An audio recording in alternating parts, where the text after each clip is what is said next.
Aquí empieza El Ciudadano TV, un espacio para la rendición de cuentas y participación ciudadana.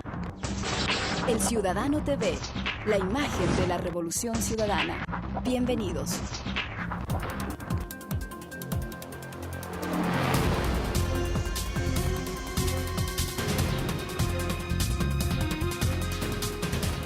¿Qué tal, amigos? Bienvenidos al Ciudadano TV, la revista informativa del Gobierno de la Revolución Ciudadana.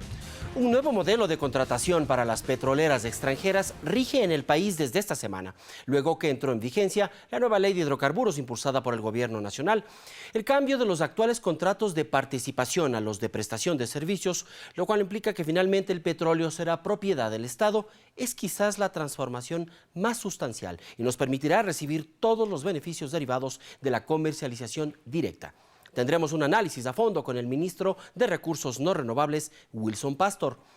Otra noticia de vital importancia para el país y gracias a los esfuerzos del gobierno del presidente Rafael Correa, se refiere a la decisión del Comité de Patrimonios de la UNESCO de retirar a las Islas Galápagos de la lista de patrimonios en peligro, donde se encontraba desde el 2007.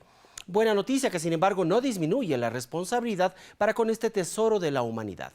El programa cuenta con la presencia de Alexandra Granda, presidenta del directorio del Banco Nacional de Fomento, y la supuesta eliminación del cobro del bono del desarrollo humano.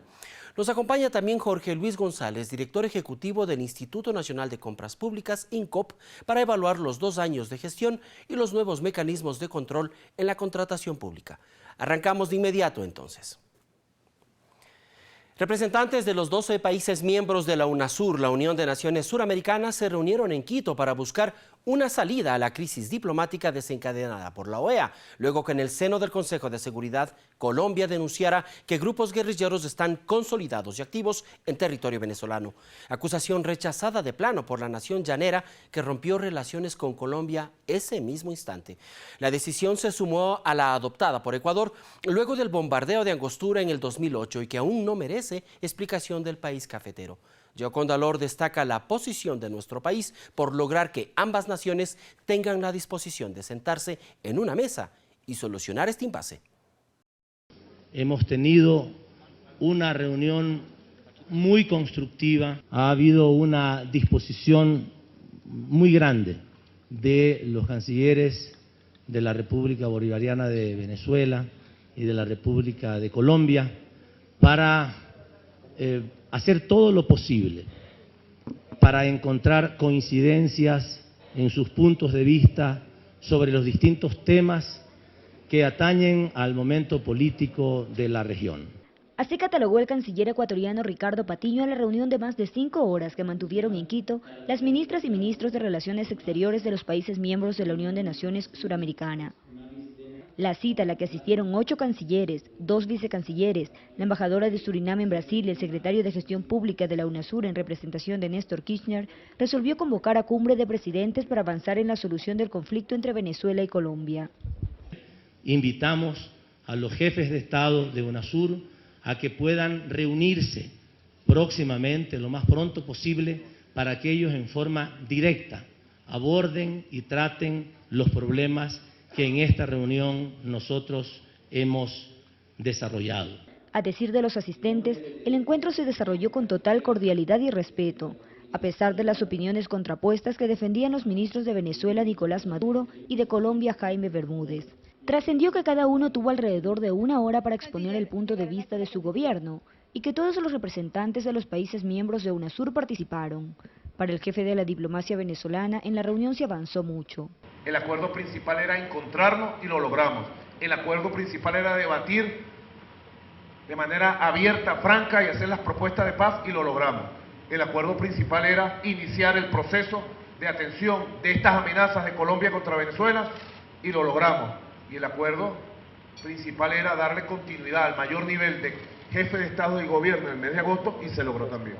Por su parte, el diplomático colombiano ratificó la voluntad política de su país por restablecer las relaciones con su vecino. Quiero dejar muy claro, para que no haya dudas, los enemigos de Colombia son 2, el narcotráfico y el terrorismo. Con los pueblos hermanos, con los hermanos países vecinos, la mejor relación. Esa es nuestra pretensión. En ese contexto, exhortó a todos los países del mundo para que ayuden a su patria. Nosotros necesitamos liberarnos del narcotráfico, del terrorismo, con cooperación de todos los países del mundo. Objetivo que también promovió el representante venezolano. A nombre del gobierno del presidente Hugo Chávez, tiene que ser nuestro objetivo supremo conquistar la paz, construir la paz, ayudar al pueblo colombiano a construir la paz. El pueblo colombiano tiene derecho a la paz y todos los pueblos de este continente. El pasado jueves 22 de julio, Colombia denunció que Venezuela alberga 87 campamentos de guerrilleros de las FARC en su país y solicitó al Pleno de la Organización de Estados Americanos, OEA, que confirme su denuncia, de la que solo mostró como pruebas coordenadas de las supuestas ubicaciones de los insurgentes. Acto seguido, el presidente venezolano retiró su embajador de Venezuela y solicitó a la UNASUR tratar el tema. La convocatoria que hizo la UNASUR contó con representantes de 11 de los 12 países miembros del organismo y generó interés mundial. Miembros de comunicación internacionales se concentraron en las instalaciones de la Cancillería ecuatoriana para seguir de cerca los acontecimientos. En Quito, Yoconda Lor, El Ciudadano TV. Hoy se cumple una semana desde que entrara en vigencia la nueva ley de hidrocarburos, instrumento jurídico que le generará al menos 8 grandes beneficios a nuestro país y luego que pasaran 32 años de no haberla reformado. Catalina Llanes nos recuerda que el Ecuador recibía únicamente el 20% de la producción total y que el nuevo trato establece reglas claras para la inversión, para lo cual en un plazo no mayor a 4 meses las empresas deberán renegociar sus contratos o los campos que operan se revertirán al Estado. Las reformas a la ley de hidrocarburos impulsadas por el gobierno de Ecuador, que facilitan la renegociación con las petroleras que operan en el país, empezaron a regir desde este 26 de julio, a través del Ministerio de la Ley tras su publicación en el registro oficial.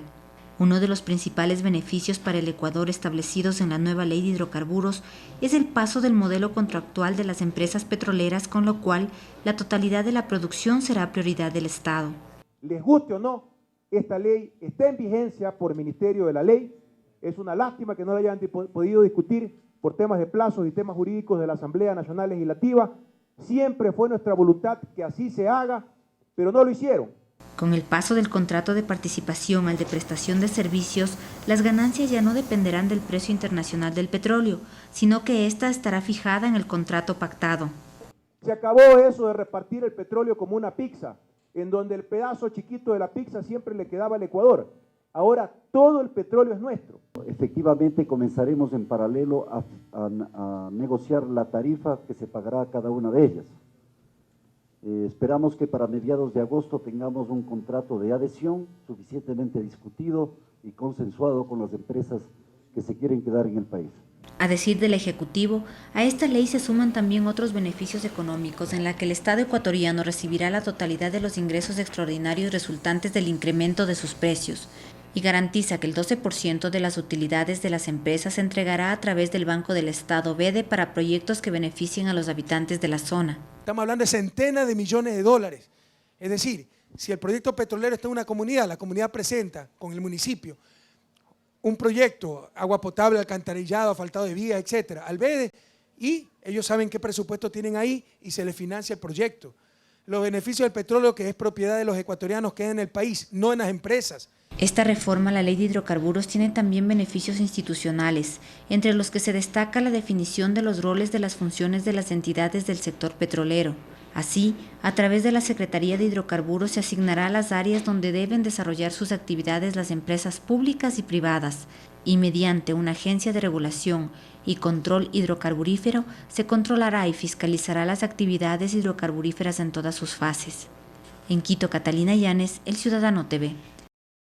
Sin duda un gran avance, pero para conocer más detalles de este tema nos trasladaremos hasta el Salón Azul del Palacio de Carondelet, donde Wilson Pastor, ministro de Recursos No Renovables, conversará con Marco Antonio Bravo. Hacemos nuestro primer corte en El Ciudadano TV, pero ya volvemos.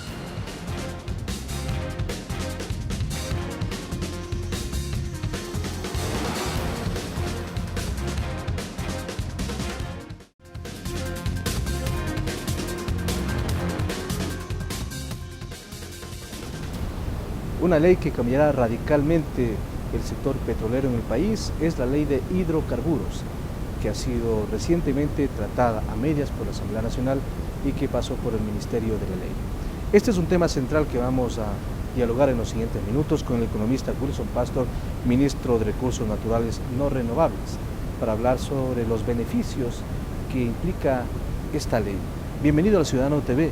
Este proyecto, y que ahora ya es una ley, significa un cambio radical en el mapa petrolero del país, en el manejo del petróleo ecuatoriano. En efecto, significa un cambio profundo del sector petrolero, particularmente en las áreas de exploración y producción petrolera. ¿Por qué? Porque por un lado se hace una reforma institucional muy avanzada. Hasta ahora el Ecuador estaba en una prehistoria institucional en la parte petrolera, en el sentido de que las instituciones tenían funciones confusas. La Dirección Nacional de Hidrocarburos, el ente controlador, al mismo tiempo administraba los contratos, administraba los presupuestos y era juez y parte. Por el otro lado, Petroecuador, en lugar de dedicarse exclusivamente a explorar, producir, refinar, comercializar interna y externamente el petróleo, también se dedicaba a coadministrar los contratos petroleros, lo cual significaba una contradicción porque las compañías petroleras de cierta forma son competidoras de Petroecuador en términos de producción de petróleo. Ya. Ahora existen, por supuesto, voces que están en contra de esta ley de hidrocarburos, voces políticas y voces también de los sectores petroleros, de las empresas petroleras mayormente internacionales. ¿Qué le dice a esas voces que, por ejemplo, sostienen que el Estado ecuatoriano se adueña del petróleo y no estará en capacidad de mantener una producción aceptable con el prejuicio para el Estado? Antes de responder a su pregunta, señor periodista, permítame señalarle el otro factor de cambio de la ley en forma radical. Los contratos petroleros ahora pasan a ser contratos de servicios. El Estado es el dueño del petróleo. En lugar de que se lleven una parte de la producción, las compañías ahora ya no se van a llevar. Hasta la reforma de la ley de hidrocarburos, ellos se llevaban entre el 70 y el 80% de la producción. Es decir, los contratos de participación no van más. No van más. Ahora se les va a pagar una tarifa por los servicios y todo aumento de los precios del petróleo van a ser en beneficio del Estado. Esas son las dos columnas fundamentales del cambio. En cuanto a su pregunta, estamos en un país democrático en el cual las contradicciones deben existir, pero efectivamente en esta aceptación o aprobación de la ley de hidrocarburos o de las reformas se han exacerbado. Y se han exacerbado ¿por qué? Hay tres grupos que se oponen. Bueno, entiendo que los políticos porque están en la oposición y hay que estar contra el gobierno para hacer oposición. Y sin mayores argumentos han trabado esta ley, que hubiera sido mejor que se la apruebe en 2 debates. Ese es un primer grupo. El segundo grupo son los que representan a las compañías petroleras camufladamente en forma abierta. Y que también son sectores políticos. Y que muchas veces han influenciado en los sectores políticos, como se pudo ver claramente en el debate en la Comisión de lo Económico, en que las empresas petroleras, los gerentes de empresas petroleras marginales, de campos marginales, fueron a exponer sus puntos de vista y les convencieron a los legisladores de algo que no es verdad, que los contratos marginales no tienen ganancias extraordinarias. Son contratos que producen entre 4 y 8 mil barriles por día, pero las ganancias eran tan grandes que, por ejemplo, una compañía se llevaba 19 millones de dólares por año de ganancias cuando habían invertido apenas 1 millón en ese mismo año. Ese es el otro grupo. Y el tercer grupo son los nacionalistas que ahora se quedaron sin piso. Nacionalistas, vacuos. Ahora esta reforma es una reforma realmente pragmática, que realmente apropia al Estado sus recursos. Ahora, ¿cuáles son los ingresos? Entonces, ¿cuáles son estos beneficios económicos para el Estado ecuatoriano? Que cambian radicalmente, como usted ha dicho, el manejo del petróleo en el país. Son numerosos, pero le voy a citar, si tenemos tiempo, los más importantes, que son 8. El primero, como le decía, el petróleo ahora va a ser comercializado totalmente por Petroecuador. El petróleo es 100% del Estado y a la compañía se le da una remuneración en forma de tarifa. Por cierto, la empresa podrá ser pagada también en petróleo, pero ya como una forma de pago y no como una propiedad. Por el otro lado, un segundo beneficio es que hoy día, o hasta pocos días, las empresas se beneficiaban del incremento de precios sin hacer ningún esfuerzo. Y que estaba fuera del control del Estado ecuatoriano y más bien de la oferta y la demanda. Le voy a dar un ejemplo. Una compañía típica que producía 20.000 barriles por día y que tenía un ingreso base de $35 por barril. El precio aumentaba, y vamos a poner en $70 que está hoy día. Se llevaba el 30% de ese aumento por la ley de régimen tributario interno o de equidad tributaria, lo cual significa $10.50. Esto en una producción de 20.000 barriles en un año significan 49 millones de dólares adicionales de beneficio. Claro, sin ningún tipo de inversión. Sin ningún tipo de esfuerzo. Esto se corta radicalmente con la tarifa. El tercer elemento. ¿Pero qué pasa si se reduce? Si se reduce el precio, el Estado está protegido porque, en primer lugar, del ingreso bruto que genere la venta del petróleo, 25% en cualquier caso es para el Estado. Luego se paga el costo de transporte, el costo de comercialización y el impuesto del ECORAE para la región amazónica. De lo que resta, la compañía recibirá la tarifa y la diferencia que remanente final será 100% del Estado. ¿Se va a seguir manteniendo este dólar por barril para el sector amazónico? Efectivamente, se lo mantiene el dólar de ingreso para la Amazonía. Ya, entonces digamos que una empresa que quiere invertir en el Ecuador, una empresa extranjera, con esta nueva ley, ¿hasta dónde puede llegar? Mire, las empresas van a recibir una tarifa por barril que va a variar cuando se trata, por ejemplo, de campos en producción, va a ser una tarifa que tenga una rentabilidad razonable del orden del 15%. Y cuando vayan a invertir en exploración, se aplicará un aumento a la tarifa por el riesgo exploratorio que existe, es decir, la tarifa será mayor. Es decir, el Estado ecuatoriano no pagará por el riesgo que significa explorar un campo que de pronto no tiene las reservas que podía tener. No, en todo caso, si la compañía invierte y no encuentra petróleo, es a su riesgo. Si la compañía invierte y encuentra petróleo, se le fija una tarifa en función de ese riesgo incurrido y la compañía recibirá una tarifa mayor. Una vinculación directa con la deducción de la base imponible del impuesto a la renta siempre ha existido con las empresas petroleras. Con esta nueva ley, ¿qué cambia? Cambian dos factores. En primer lugar, ya no va a haber reconocimiento de costos financieros para deducir el impuesto, para deducir la base imponible del impuesto a la renta. Había compañías que se daban el lujo de decirnos que la empresa matriz le había prestado plata al 18 o al 15% de tasa de interés, cuando en realidad era una inversión que hacía la empresa madre en la empresa hija aquí en el Ecuador. Esto se acaba. Tanto más cuanto, ya no es deducible, tanto más cuanto la ley de hidrocarburos señala con las reformas que las compañías invertirán con recursos propios y no se les reconocerá costos financieros. El segundo elemento es que tenían la costumbre de alocar al Ecuador o en su operación en Ecuador costos de la casa matriz muy elevados, costos de estudios, de descubrimientos, nuevas técnicas, los costos administrativos y técnicos. Ahora se les puso a ambos un límite del 5% de la base imponible.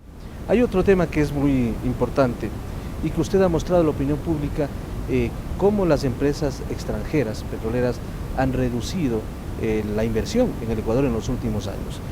¿A qué están obligadas con esta ley las empresas en cuanto a la inversión?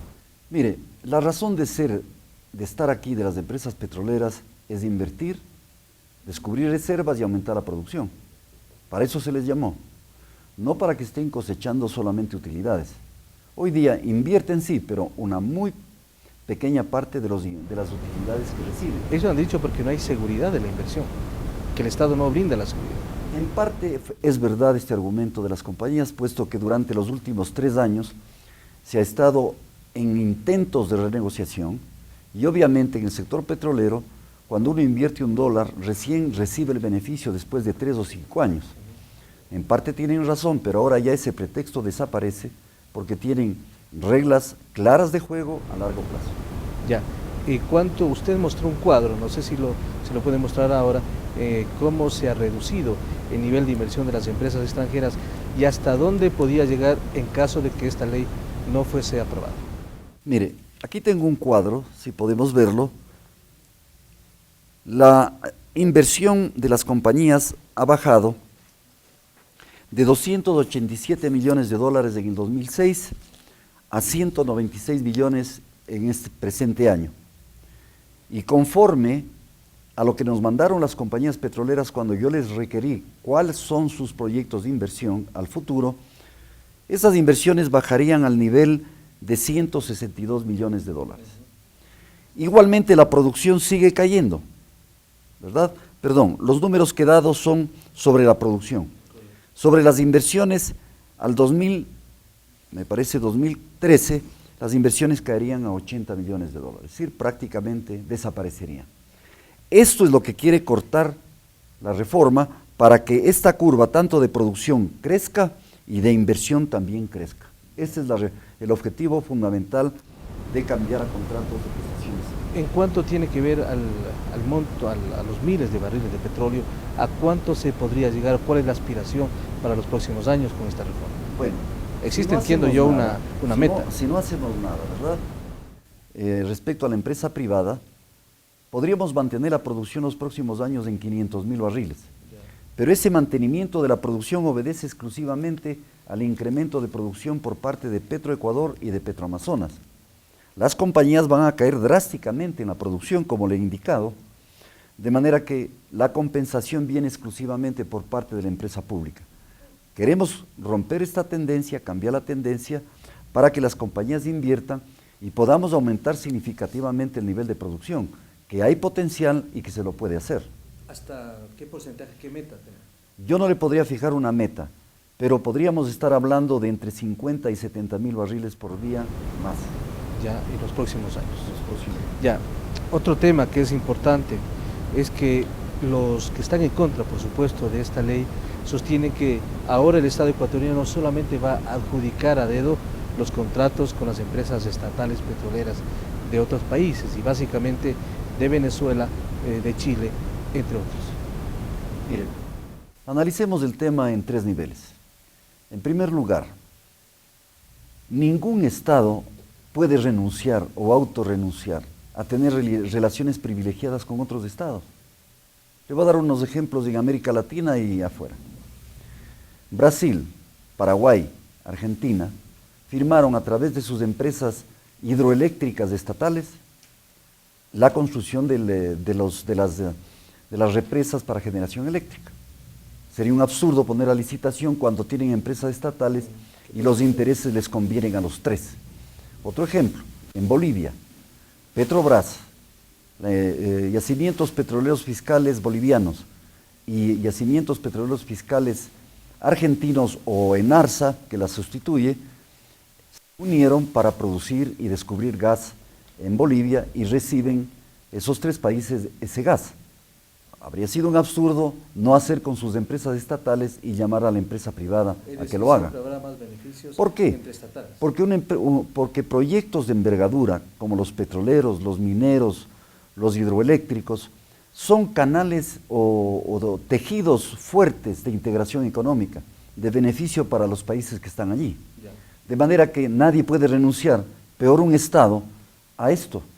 Es como de yo le diría, o usted se le diría, por ejemplo, al gobierno americano, por favor, con la empresa NASA espacial, no se una en un contrato de alianza estratégica a dedo con Aeroespacial Rusa para el desarrollo de la industria cósmica, ¿verdad? Entonces, quiero decirle, es el primer nivel.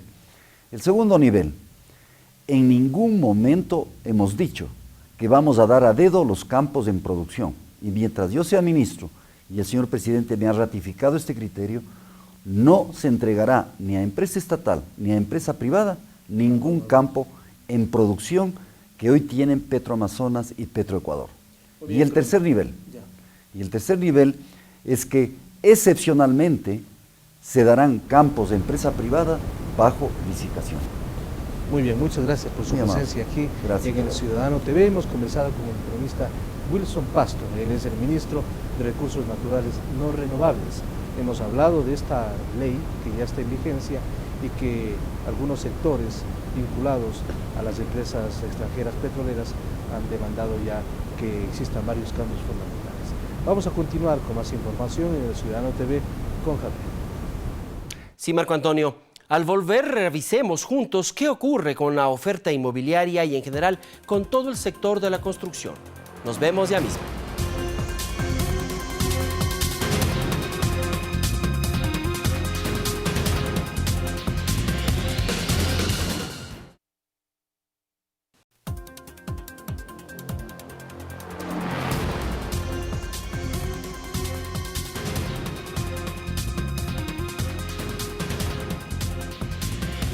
La economía ecuatoriana se reactiva paulatinamente y el sector de la construcción es uno de los mayores dinamizadores.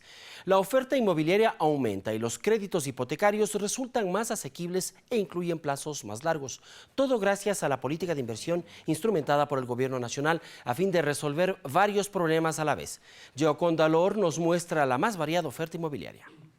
Tener vivienda propia dejó de ser un sueño para miles de ecuatorianos desde hace 3 años. Un agradecimiento para el señor presidente que nos dé esa apertura con este tipo de viviendas para la gente que necesitamos en este caso. Esto se ha hecho realidad porque en tantos años pues ha habido anteriores gobiernos y que no han hecho nada por la gente pobre, por la necesidad como lo es una vivienda. Para la gente pobre, a donarnos unas casitas. El gobierno de la Revolución Ciudadana se propuso eliminar el déficit habitacional, que en el 2007 bordeaba 1.200.000 viviendas en 15 años, con programas gubernamentales y políticas de apoyo para la inversión privada. Al sector inmobiliario no lo podemos analizar sin tomar en cuenta el financiamiento, el crédito hipotecario. Y es precisamente la facilidad para obtener un crédito hipotecario sumado a la estabilidad laboral y la reducción del desempleo, lo que genera confianza en la ciudadanía y la motiva a adquirir una vivienda. Oportunidad que es aprovechada por las inmobiliarias que en la actualidad trabajan en 1.100 proyectos habitacionales a nivel nacional. Un estudio realizado por la firma MarketWatch revela que entre junio del 2008 y junio del 2009 se vendían 517 viviendas por mes, mientras que en el mismo periodo del 2009 al 2010 la cifra se incrementó a 689 mensuales, es decir, 33% más. Indudablemente que el bono de la vivienda ha ayudado principalmente a que más gente tenga la posibilidad de tener una vivienda. ¿Por qué? Porque le permite con estos $5.000 tener ya un valor importante de lo que representa el costo total de la vivienda. El Ministerio de Desarrollo Urbano y Vivienda concedió 180.000 soluciones habitacionales desde el 2007 hasta el 2009, lo que representó un desembolso de más de $700 millones. En ese mismo tiempo, la cartera de Estado entregó 37.000 casas a nivel nacional, entre las que podemos mencionar 179 en Flor de Bación, norte de Guayaquil, 190 en la Cooperativa Vivienda Solidaria Sur de Quito, 246 en San Andrés, provincia de Chimborazo, 204 en la Nueva Prosperina, norte de Guayaquil, 165 en Pintac, provincia de Pichincha, 80 en Riobamba y 239 entregadas esta semana en Santo Domingo de los Áchilas. El apoyo del gobierno a la empresa privada con la dotación de créditos a constructores y la reactivación de los créditos hipotecarios del IES han jugado un papel importante. El documento de MarketWatch revela que en el 2008 la inversión total de créditos hipotecarios fue de $800.000, de los cuales 24.000 correspondían al IES, lo que equivale al 3%.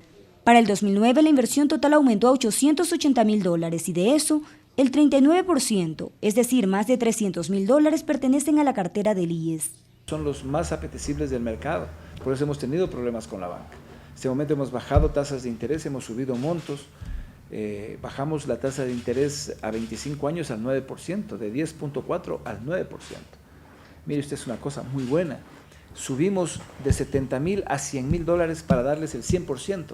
El informe revela además que la inversión por hipotecas en el Banco del Pacífico se duplicó en el último año del 5 al 10%.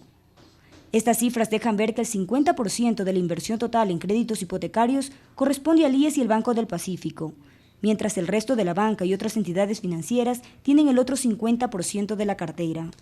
Para la hipoteca tenemos cartera abierta. El monto promedio de los créditos está por los $35.000.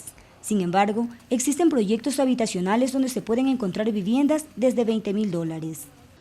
La construcción de viviendas o departamentos es una actividad generadora de empleo, ya que por cada persona que trabaja directamente en la obra, existen 2 o 3 que lo hacen indirectamente. Por ejemplo, en esta edificación de 11 pisos laboran 50 personas y solo acondicionando los muebles de cocina hay 20 más. sin contar con la colocación de cerámicas, tuberías o electricidad. Tengo una empresa de muebles de cocina, closet y baños, la cual ha sido designada para amoblar este edificio. Mientras más construcciones existan, mientras más se mueva el eje constructivo, obviamente eso da cabida a más plazas de trabajo. El sector inmobiliario está creciendo muchísimo. Nosotros este edificio lo tenemos vendido del 95% y mire, y aún no está terminado. Con la construcción de este edificio, 50 albañiles tienen trabajo seguro por 14 meses, con ingresos mensuales promedio de $400. Y otras 150 personas se benefician indirectamente de la obra, lo que demuestra que la política del gobierno para eliminar el déficit habitacional, además de dotar de un techo a personas de escasos recursos, es un gran dinamizador de la economía. En Quito, Yoconda Lore, El Ciudadano TV. Los pequeños y medianos productores del Cantón Sichos en la provincia del Cotopaxi impulsan el proyecto de mejoramiento de la comercialización de su leche, parte de un programa de inclusión económica que fomenta el desarrollo productivo de la zona y a la vez mejora la calidad de vida de quienes participan en él.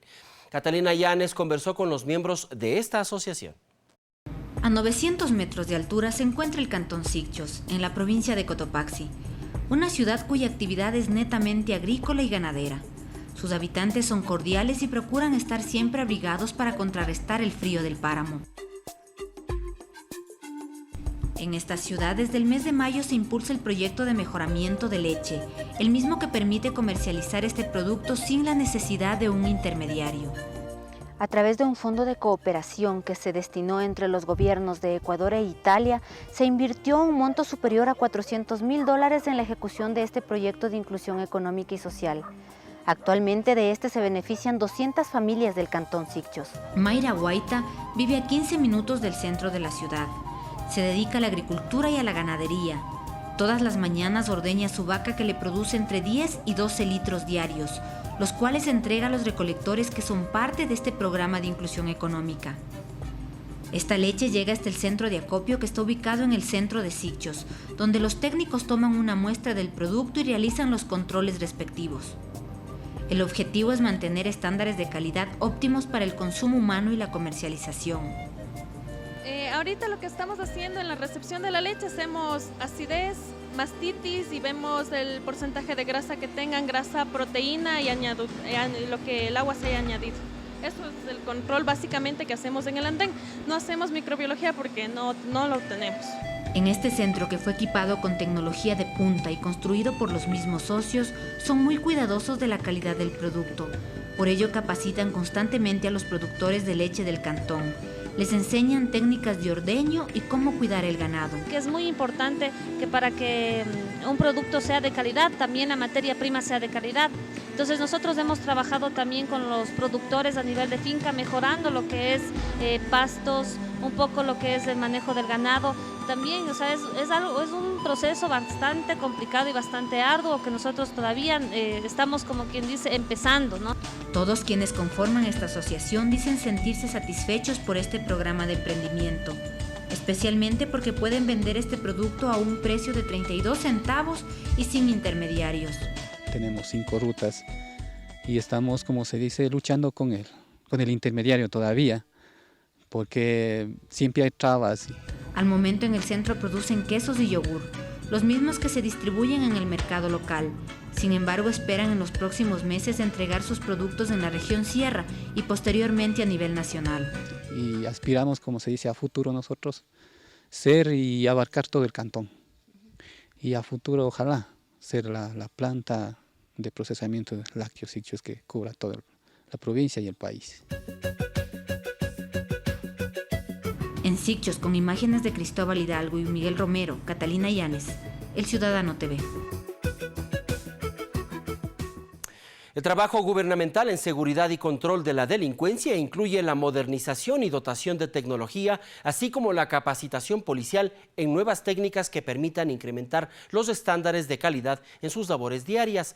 Santiago Duque visita el Centro de Capacitación Policial ubicado en el Cantón Guano, provincia del Chimborazo, muy similar a los grandes centros de capacitación en seguridad del continente. Está listo uno de los mejores centros de formación y adiestramiento policial de Latinoamérica. Con una inversión de $1.800.000, Se trata del Centro de Capacitación Ciudadana y Alto Rendimiento Policial del GOE, provincia de Chimborazo, que funcionará en la localidad de Huánuco. Son pocos los detalles que faltan para terminar la edificación y de hecho la misma está operativa y ya cuenta con todas sus instalaciones listas para el ingreso de 250 uniformados, 50 de planta y 200 alumnos permanentes. Pero ustedes la pueden ver, esto es impresionante. Son debe ser la mejor instalación de la policía en el país, ¿no? Así es. Y así es la forma de salir adelante, no es hablando, no es gritando, perorata, sino con hechos concretos. Pregúntenle a los comandantes, pregúntenle a los policías, no a los comandantes.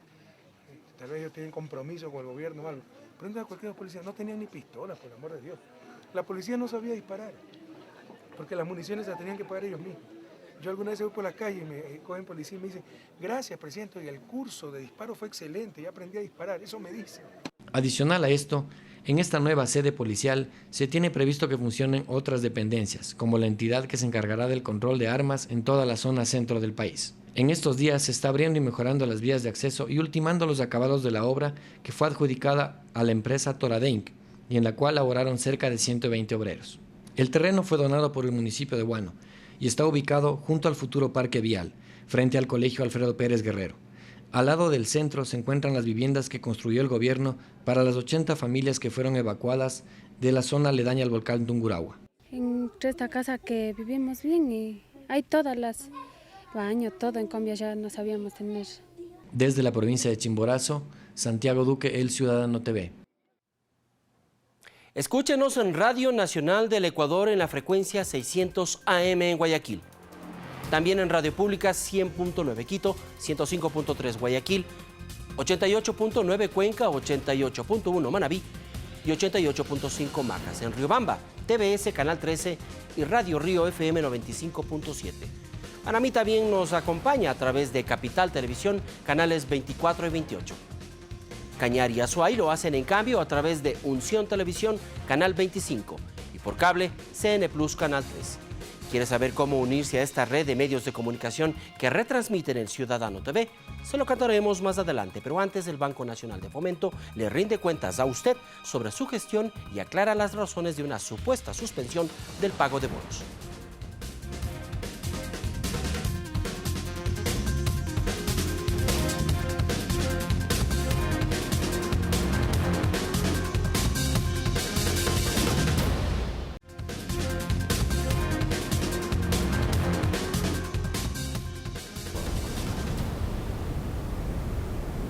El Ciudadano TV genera su segmento de entrevistas, en esta ocasión en el Salón Azul del Palacio de Carondelet.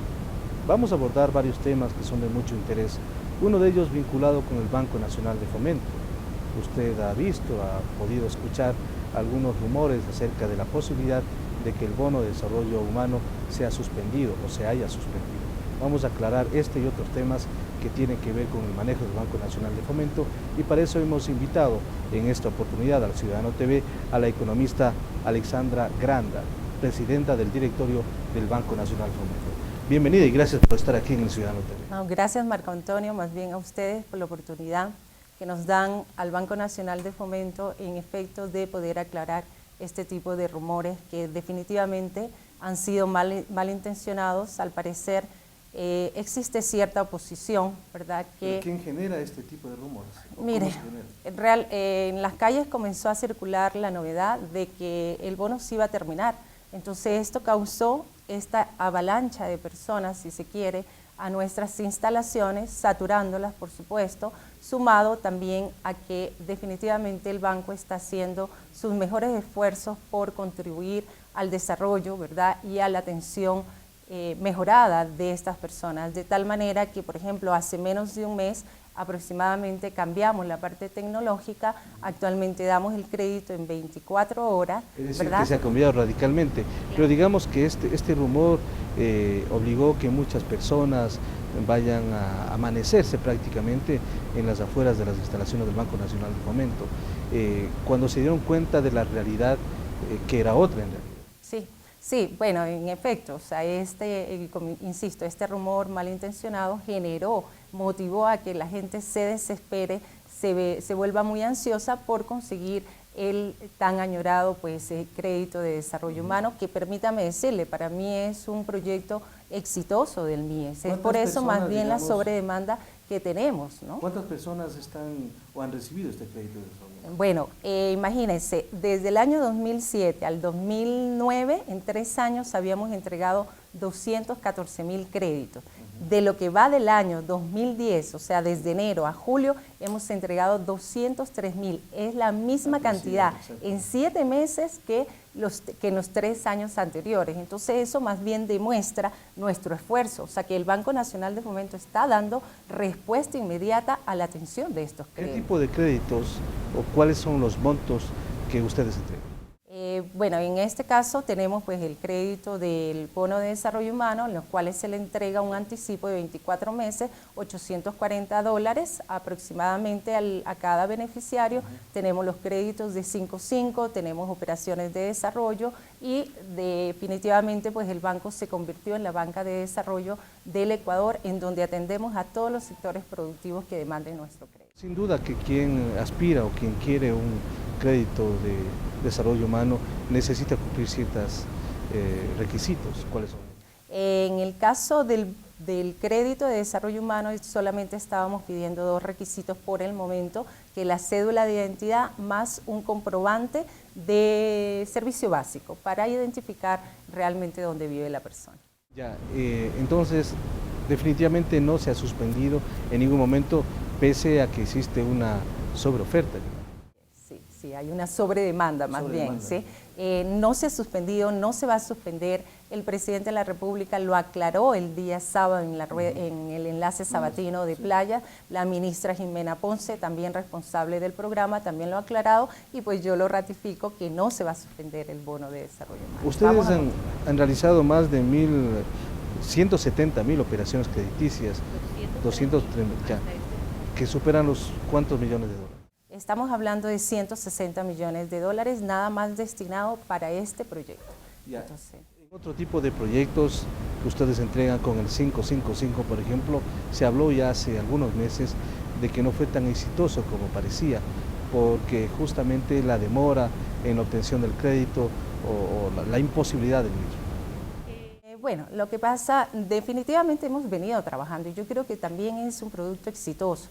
Lo que pasa es de que hay muchas personas pues que no traen en el crédito del 5.5, se les exige mucho más requisito y también un pequeño proyecto, o sea, tampoco se puede ir dando el dinero porque si no hay un emprendimiento productivo, la verdad es que podría ser un fracaso el proyecto. Entonces es preferible y se le exige realmente un poquito más al crédito del 5.5, pero tenemos bastante demanda y se ha ayudado muchísimo a los sectores productivos, ¿no? ¿Y esta demanda no se ha reducido con el tiempo?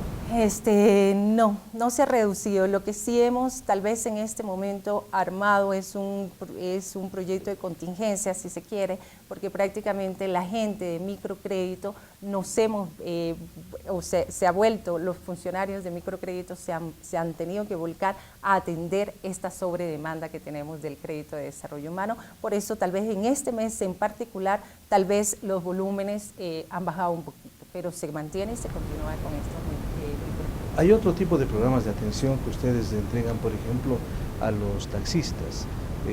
Más de 1.000 créditos, entiendo yo, que se han entregado últimamente. ¿En qué consiste este tipo de crédito? Bueno, mire, ese es un producto, por ejemplo, estrella, que yo le llamo el Banco Nacional de Fomento, que son los créditos asociativos. Hemos firmado convenios con muchísimas compañías, en este caso Fedetaxi, por ejemplo, fue un crédito que se le favoreció a más de 1.000 taxistas para convertir el sistema de gasolina a gas licuado.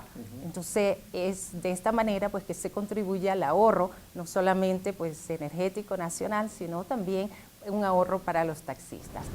Este proyecto se anunció ya hace algunos meses atrás, incluso el presidente inauguró una gasolinera allá en Guayaquil, digamos, en ese sentido para expender el gas para los taxistas, pero parece que no tuvo o el seguimiento necesario o la demanda misma de parte de los taxistas.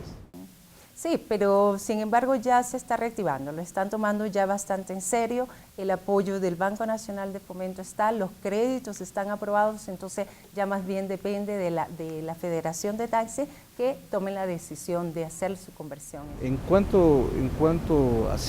¿A qué monto asciende estos 1.000 créditos aproximadamente? Bueno, siempre estamos hablando, por ejemplo, en el crédito del 5.5. Aquí estamos hablando de 1.000 créditos a $5.000 cada uno, ¿no? Dependiendo también de las necesidades, porque puede variar, o sea, pueden ser 2.000, 3.000, 4.000. Va a depender mucho de la necesidad de cada taxi. Ya. ¿Existe entonces con este mecanismo para convertir el uso de la gasolina a gas licuado, sí, consiguiendo un ahorro no solamente para el país, sino también para el país? A nivel nacional, porque digamos en otras en ciudades no están disponibles, ¿no? Sí, en este momento lo hemos hecho con FedeTaxi, la Federación de Taxistas del Ecuador. ¿Y se concentrará inicialmente en Quito y en Guayaquil, por el momento?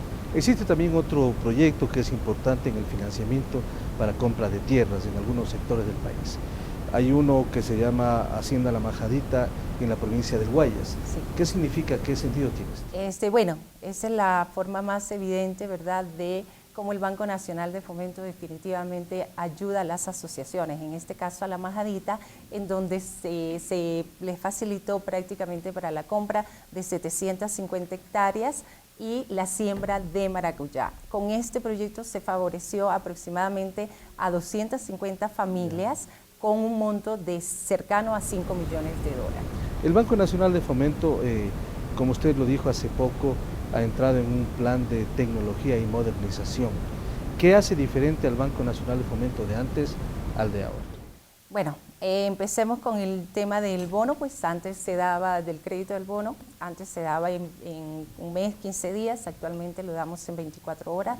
Tras eso estamos finalmente implementando el sistema COVID, que lo teníamos ya comprado hace un año y pico, lamentablemente había quedado un poco en el aire. Hemos retomado la situación en este momento pues ya estamos con los módulos más importantes, tal vez el 2 de agosto salimos ya definitivamente con una nueva plataforma tecnológica que en primer lugar va a integrar toda la comunicación, digamos, toda la contabilidad, todas las operaciones. Quiere decir que si yo quiero lograr un crédito en cualquier sitio del país, ya con la plataforma tecnológica se puede actualizar la información sin problema. En línea, exacto. Vamos a estar en línea a nivel nacional, lo cual obviamente pues, nos va a ayudar y facilitar muchísimo en cuanto a resultados y en cuanto a atención propia a los ecuatorianos. ¿Cuánto tiempo usted está en el cargo? 3 meses. 3 meses. Y en este tiempo, ¿cuáles son los aspectos fundamentales de su trabajo en el banco? Sí, bueno, en realidad yo decidí hacer una presidencia ejecutiva, estoy a tiempo completo, lo cual significa que realmente estamos poniendo todos nuestros mayores esfuerzos en primer lugar para cambiar aquella imagen institucional del banco, ¿verdad? Estamos trabajando duramente en lo que es atención al crédito. Una imagen que el banco siempre estaba atrasado, venida que menos, sí. No se cumplía con sus ofrecimientos, ya no entregaba créditos.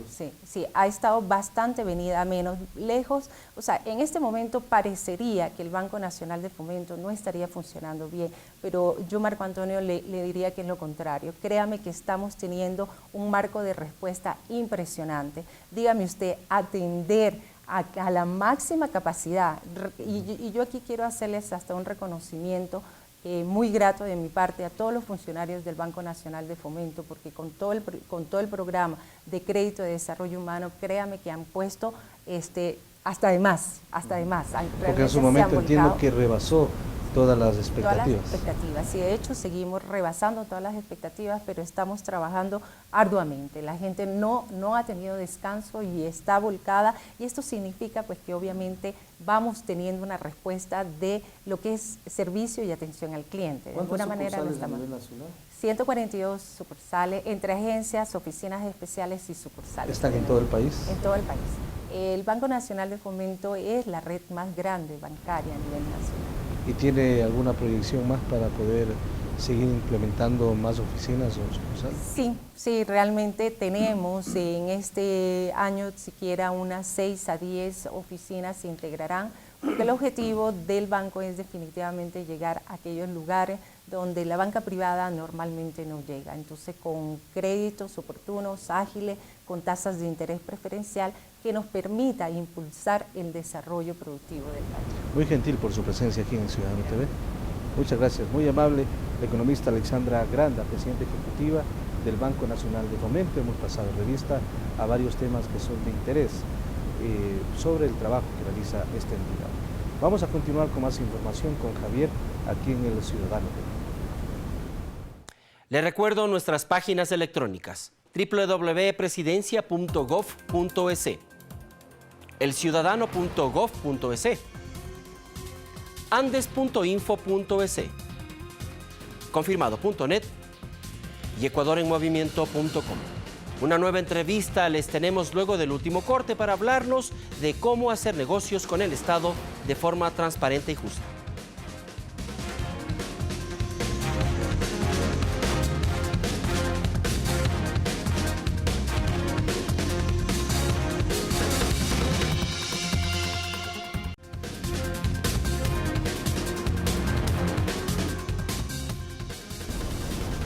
En los siguientes minutos vamos a conversar con el doctor Jorge Luis González.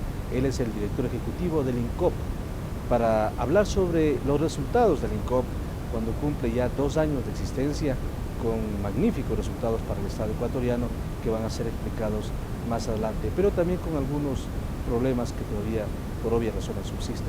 Bienvenido al Ciudadano TV. Estos 2 años, ¿qué significa para el INCOP y para el país? Bueno, yo creo que hay algunas aristas que conversar al respecto. En primer lugar, haber montado un sistema con una política de utilización de software abierto, ¿no es cierto?, software libre. Es decir, no hemos contratado unas licencias y que tenemos que pagar mantenimiento, sino que lo desarrollamos internamente, generando capacidad ecuatoriana para manejar portales críticos, porque no es solamente un portal informativo, ¿no es cierto?, sino que es un portal transaccional. Creo que esa experiencia ha sido muy exitosa, efectivamente por la cortedad de tiempo, ¿no es cierto?, que hemos trabajado. Nosotros tuvimos que implementarlo desde agosto del 2008 hasta prácticamente toda la funcionalidad, es decir, los procedimientos nuevos de la ley y del reglamento estar funcionales en el sistema. Y en segundo lugar, pues armar todo este aparato electrónico, ¿no es cierto? ¿Con qué resultados económicos? Porque hay que ver cuánto han gastado otros países en implementar sus sistemas electrónicos. Correcto. Antes de eso, ¿es posible o no manipular el sistema operativo tecnológico que soporte? Bueno, a ver, si es que hablamos de posible, seguramente es posible, porque en informática todo se puede, ¿cierto? Lo importante es tener los sistemas de auditoría interna de informática, ¿no es cierto?, para verificar que efectivamente se hayan tomado o no se hayan tomado acciones. Y el portal tiene sistemas de auditoría que nos han permitido detectar, por ejemplo, hay proveedores que dicen, yo lancé mi oferta y sin embargo no la recibieron. Nosotros ahora con esos sistemas de auditoría informática detectamos exactamente qué operación hizo este proveedor en la día, hora, minuto y segundo. Entonces muchos de esos problemas que se adjudicaban al sistema se han aclarado totalmente. Siguiendo en este tema del sistema, algunos empresas, personas naturales que no han sido adjudicadas en sus contratos han denunciado justamente esto, manipulación en la convocatoria, en la calificación y en la adjudicación. ¿Se han descubierto, entiendo yo, algunas irregularidades al respecto? Sí. A ver, ese ya es un tema no del funcionamiento del sistema, sino ya es de cómo operan los usuarios del sistema, ¿no es cierto?, que son en este caso los compradores y los vendedores, ¿ah?, que interaccionan a través de este medio que es el sistema de contratación pública ecuatoriano. Efectivamente hay la posibilidad, digamos, tal vez de direccionar una adjudicación dando puntajes a ciertas características o, digamos, poniendo direccionamiento hacia una marca, por ejemplo, en adquisición de bienes. Yo sí especifico que el bien que requiero debe cumplir tales requisitos y esos requisitos solo los cumple una marca o un proveedor, pues sencillamente yo estoy dirigiendo esa contratación hacia alguien, ¿no es cierto? O sencillamente, pues en la evaluación de las ofertas, ¿no es cierto?, yo califico de una manera que sesgue hacia tal empresa. Eso es un manejo propio de las entidades. ¿Está fuera del control del INCOP? Bueno, el sistema permite visibilizar esas acciones, pero no las puede controlar, porque quienes operan el sistema, digamos, los usuarios, son las entidades contratantes y los proveedores, ¿verdad? Entonces, ¿qué es lo importante aquí? Que todo ahora se registra, es decir, nada se oculta. Esa es la ganancia en transparencia, digamos, es una cosa que todavía no se ha evaluado. Pero porque de todas maneras, si se ha descubierto una irregularidad que ustedes lo han hecho, eso ha seguido y se ha adjudicado, digamos, ese contrato, no se ha podido hacer nada. Ya. Ahí nosotros hemos implementado algunos mecanismos. En primer lugar, nosotros hacemos un monitoreo por nuestra propia iniciativa, con criterios de riesgo, ¿no es cierto? Entonces verificamos, por ejemplo, montos, sectores, y hacemos monitoreos de procesos. Pero no podemos monitorearlos todos, porque el número de convocatorias que se hacen al día en el sistema a los 600 procesos. Entonces es imposible monitorear 600 procesos, no tenemos ni 100 personas en el instituto como para hacer un monitoreo al centímetro de cada procedimiento, ¿no es cierto? Entonces ese es un monitoreo aleatorio. En segundo lugar tenemos los informantes, que son los propios proveedores que concursan. Ellos normalmente nos están enviando algún tipo de información que nos dicen, mire, en este proceso pasa esto, los pliegos están con unas especificaciones dirigidas, en la calificación me perjudicaron, etc. Nosotros hacemos ahí en ese caso un pedido de información a la entidad y si es que detectamos que efectivamente puede haber alguna incorrección, le pedimos que corrija. Es una labor meramente preventiva, no tenemos capacidad sancionatoria, no tenemos capacidad para decirle haga o no haga esto, ¿sí?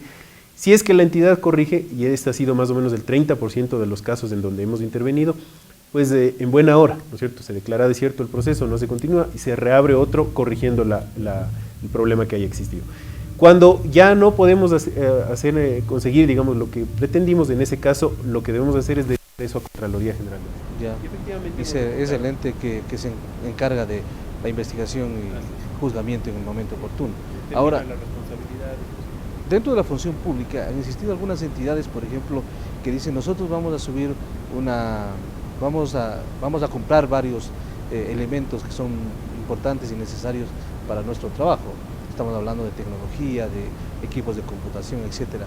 Pero se demora entre 2, 3 hasta 4 meses en subir al portal, entiendo yo, después recibir la adjudicación y que lleguen los equipos mucho tiempo más. ¿Por qué existe esta demora? Esta demora depende de quién, de quién depende esta demora. Ya. Bueno, habría que enfocar en dónde está justamente el nudo crítico, ¿no es cierto? Hay una etapa que es previa a la fase precontractual todavía, que es la fase preparatoria, que es de cada una de las entidades. ¿A qué me refiero ahí? Debe haber una planificación, primero que me diga que yo necesito tales bienes y servicios, ¿no es cierto? Luego de eso, pues tiene que haber un requerimiento, una justificación, una certificación de presupuesto de que se va a cumplir, un manejo de especificaciones técnicas, de términos de referencia, la elaboración del pliego, las aprobaciones.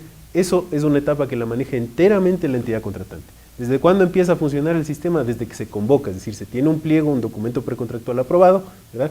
Se convoca a través del portal y empieza ahí el mecanismo de invitación a los proveedores, presentación de ofertas, preguntas, la puja si es que es subasta inversa o la presentación de ofertas si es que se trata de los otros procedimientos, la evaluación y la adjudicación.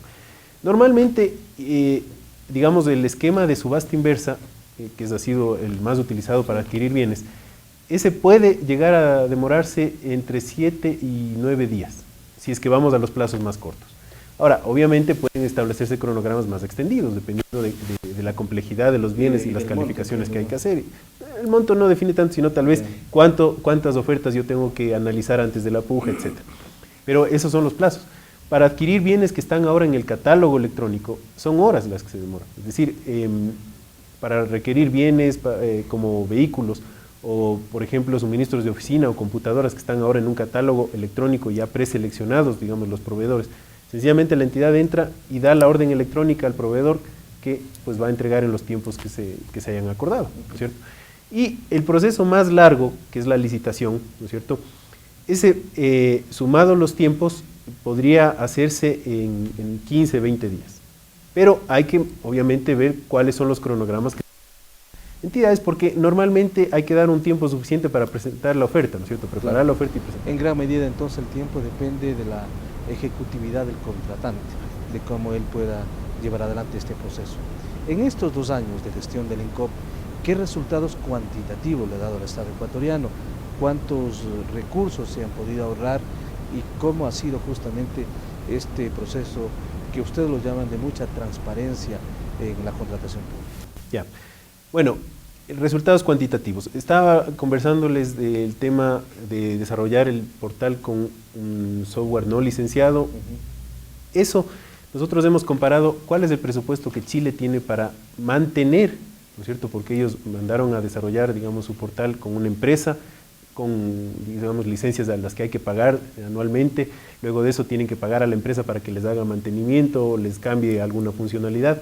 Todo eso nosotros tenemos cero costo, digamos, más allá de lo que está inmerso en la propia presupuestación institucional. Eso les cuesta 10 millones anuales, ¿no es cierto? El INCOP el año anterior, el presupuesto total de la institución, ¿no es cierto?, no solo, que involucraba también la parte informática, hardware y software, estuvimos en 3.200.000. Entonces, la diferencia entre 10 millones año a año, ¿no es cierto?, versus lo que nosotros hemos gastado. Vino una delegación de Costa Rica hace un mes, porque ellos quieren implementar ya su sistema, digamos, y están haciendo un monitoreo de los países que tienen estos sistemas. Básicamente visitaron Chile, Brasil y Ecuador. Ellos nos contaban que están adquiriendo la plataforma desde Corea, ¿no es cierto? Electrónicamente, informáticamente, pues muy recomendable, ¿no es cierto? Corea pues es un país desarrollado, pero solamente la plataforma les cuesta 15 millones de dólares. Entonces hay que tomar en cuenta esos elementos como ya un primer inicial ahorro, ¿no es cierto? Que quizás no se ven, pero que están ahí dentro. En segundo lugar, ¿qué pasaba antes cuando un proveedor tenía que registrarse en cada entidad para ser proveedor de esa entidad y no de todo el Estado? Tenía que pagar primero todas las copias de notariar, todos los documentos para cada una de las entidades. Seguramente las entidades le cobraban ahí una tasa para habilitarles, para incluirles en el registro. Y actualizarlo cada cierto tiempo. Cada año cobraban por las bases, es decir, se vendían las bases de contratación, ¿no es cierto? Ahora todo esto está en el Internet, entonces no tiene ningún costo, ni la habilitación en el registro único de proveedores. Aparte de eso, antes se exigía garantía de seriedad de oferta, era costo adicional. Se cobraba la Contraloría y la Procuraduría por los informes previos, ¿no es cierto? El 0.1% del costo de los contratos, ¿verdad? Entonces todos esos costos se han eliminado y la economía en general del país, digamos, los ha recuperado. ¿Para qué? Para que la contratación sea más barata, ¿no es cierto? Y no incluya todos estos insumos que la encarecían. Y ya en los procesos electrónicos que hemos implementado, por ejemplo, vehículos que se adquieren a través del catálogo electrónico tienen unos precios de hasta el 10% de descuento del precio comercial que se da al sector privado. Entonces eso es un ahorro, aparte de lo que es no pagar aranceles por sector público, simplemente el precio, ¿no es cierto? Las subastas inversas han dado resultados a veces increíbles, ¿no es cierto? Rebajas de hasta el 50-60% de los presupuestos que tradicionalmente se gastaban. ¿Y en números redondos? Números redondos, nosotros sumado todos estos ahorros presupuestarios nada más, no estoy hablando de todos los costos indirectos que hemos hablado, hemos sumado desde agosto del 2008 hasta junio del 2010 que hemos medido cerca de 550 millones de dólares. Son números bastante positivos, ¿no? Son muy interesantes, claro, porque eso ya son, digamos, recuperaciones de dinero del Estado que se reinvierten en otro sector. Finalmente, en estos próximos meses, en el próximo año, ¿qué novedades o qué implementaciones diferentes van a hacer ustedes? Bueno, en la parte informática nosotros ya hemos trabajado, por ejemplo, en una nueva herramienta para el tema de emergencias. Ahí está identificado ahora cuál es la resolución que debe estar ajustada a lo que dice la ley y cuáles son las contrataciones que se hacen con eso, ¿cierto? Entonces hemos mejorado esa funcionalidad. También estamos trabajando en una definición de la parte contractual, es decir, ahora el sistema funciona desde que se convoca hasta que se adjudica. Pero ¿qué pasa con el contrato luego? ¿No es cierto? Termina a tiempo, se extiende el plazo, se reajusta el precio, se ejecutan garantías. Es un tema que también lo van a... Esto va a ser la segunda parte del sistema que esperamos que para el próximo año esté pues ya funcional y con eso tenemos el ciclo total de la transaccionalidad en contratación pública controlado desde el sistema. En tercer lugar, estamos haciendo una auditoría integral del sistema para ver si cambiamos o caminamos hacia una segunda versión, ¿no es cierto?, del sistema. Eso lo hemos contratado con una empresa extranjera, ¿no es cierto?